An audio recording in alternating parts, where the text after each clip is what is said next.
Hi అండి. ఈరోజు రథసప్తమి కదా. రథసప్తమి విశిష్టత ఏమిటో ఇప్పుడు తెలుసుకుందాం. రథసప్తమి సూర్య భగవానుడి జన్మదినంగా జరుపుకునే విశేషమైన పండుగ.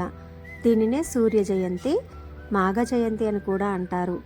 7 గుర్రాల రథంపై సూర్యుడు ఉత్తరాయణంలో ప్రవేశించే ఈ రోజున ఆయురారోగ్యాల కోసం సూర్య నమస్కారాలు, అర్ఘ్యప్రదానం చేస్తారు. ఈ పర్వదినాన ప్రత్యేకంగా నదీ స్నానం, అలాగే జిల్లేడు ఆకులతో స్నానం ఆచరిస్తారు. కశ్యప మహర్షి అదితి దంపతులకు సూర్యుడు జన్మించిన రోజు, అందుకే సూర్య భగవానుడిని ఆరాధించి పూజిస్తారు. సూర్యుడు ఆరోగ్య ప్రదాత. రథసప్తమి రోజున స్నానం చేయడం వల్ల 7 రకాల పాపాలు, వ్యాధులు నశిస్తాయని నమ్మకం.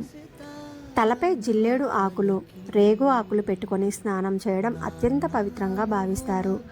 సూర్య నమస్కారాలు చేయడం, సూర్యునికి ప్రత్యేక పూజలు, ఎరుపు రంగు పువ్వులతో అర్చన చేయడం అనేది విశేషం.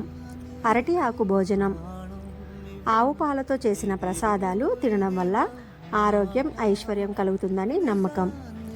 తిరుమలలో రథసప్తమి రోజున స్వామివారు 7 వాహనాలపై మాడ వీధుల్లో విహరించి భక్తులకు దర్శనమిస్తారు. ఈ రోజు నుండి సూర్యుని కిరణాలు మరింత తేజస్సుతో భూమిని తాకుతాయి.